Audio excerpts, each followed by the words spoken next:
Bonjour à la toile, ici Mademoiselle Sou et aujourd'hui on va faire deux toiles en pouring, c'est-à-dire de l'acrylique fluide. C'est parti, on y va.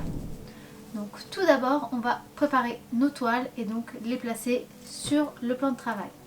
Pour surélever votre toile et ainsi éviter que l'acrylique ne s'accroche au-dessous de la toile, il vous faut des petits gobelets ou des plots pour pouvoir surélever de manière identique de chaque côté de la toile. C'est pour ça que je trouve que c'est très pratique les gobelets, car pour trouver des plots et en avoir une grande quantité c'est un peu délicat. Des gobelets, vous pouvez avoir un lot de gobelets de même taille pour un moindre coût. Donc pour cela je place mes gobelets. Donc selon la toile il va vous en falloir 1 ou 4 ou 6, voire même 8 si vous prenez vraiment une très grande toile. Moi pour du 20 cm, 4 c'est déjà bien. Donc ça va me permettre d'en mettre un à chaque coin de la toile. Donc je clipse et je place mes plots. Donc j'ai déjà fait mes mélanges. Pour cette fois-ci on va partir sur un fond sombre. Donc je vais partir sur du violet sombre pour faire ma base.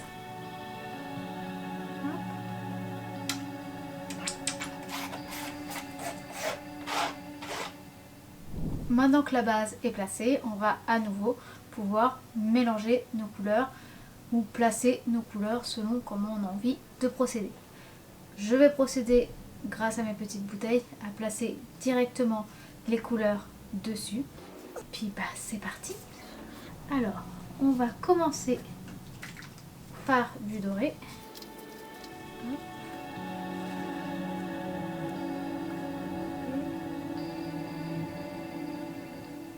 Voilà. On va placer du violet plus clair, donc du prune. On va placer du blanc. Ça reste quelque chose d'assez dans les complémentaires purs, donc violet et jaune. Et puis après je vois si je rajoute un peu de turquoise ou pas. Mais déjà on va tester comme ça. Vous avez vu, j'ai changé de sèche-cheveux, j'en ai racheté un beaucoup plus puissant. Et l'avantage de celui-là, c'est qu'en plus on peut le faire avec un vent froid, ce qui permet de ne pas chauffer la peinture.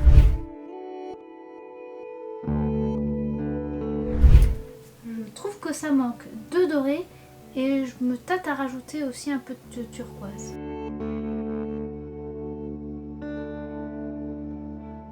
Et pour finir, je rajoute quand même un petit peu de turquoise, mais vraiment que au rebord. On va voir ce que ça donne.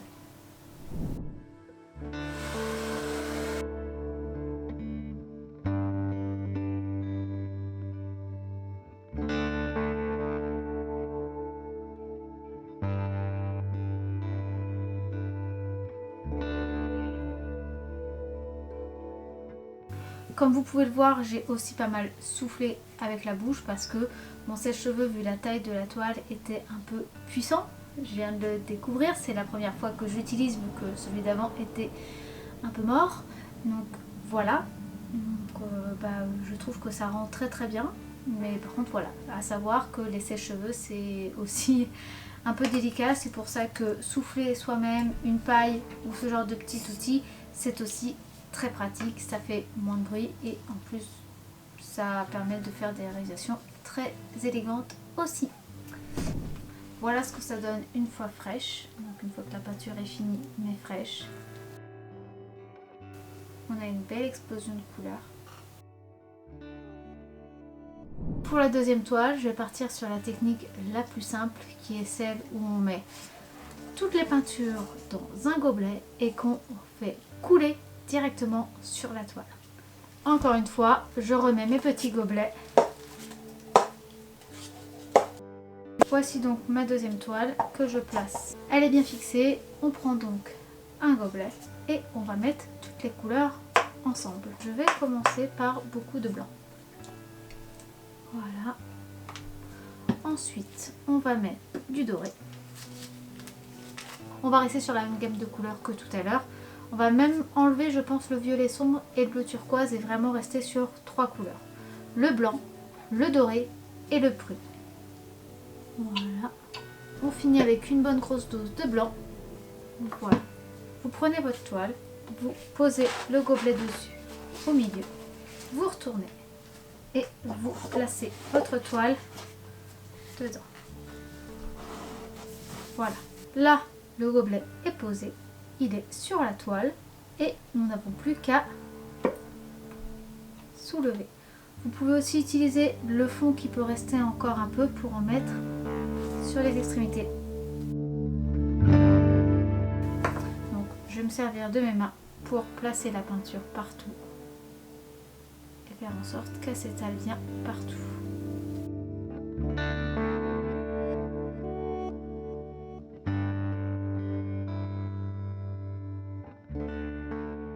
Ça fait un peu juste niveau quantité, donc je vais en mettre un petit peu sur les rebords.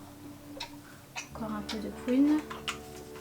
Je vais mettre surtout du prune et du doré pour aussi redonner un peu de contraste parce que je trouve que là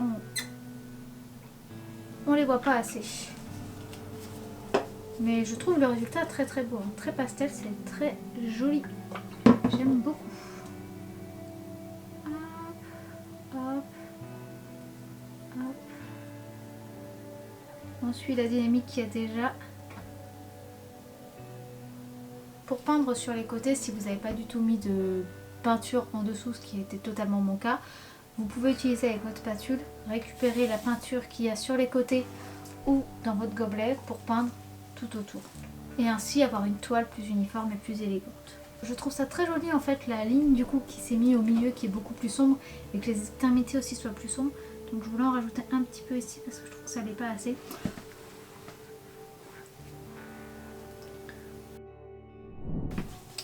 Et voilà. On va s'arrêter là. Je trouve que le résultat est très très beau. Ça fait un marbré rose violine pastel. Je trouve ça extrêmement beau avec le doré qui apparaît par endroits et le blanc. Je trouve ça vraiment super beau. Donc là, je ne touche plus. J'arrête. Je sais qu'on a toujours tendance à vouloir y retoucher énormément.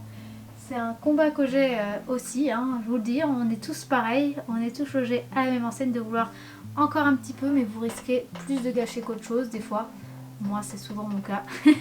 Donc je m'arrête là, je suis déjà très contente du résultat, ça rend vraiment bien.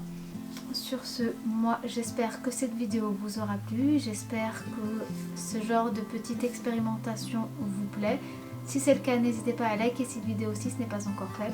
Vous pouvez toujours commenter et partager la vidéo, ce qui me ferait très plaisir de pouvoir aussi échanger avec vous. Et puis sur ce, moi je vous dis à très bientôt pour de nouvelles créations et je vous fais des bisous. Bye!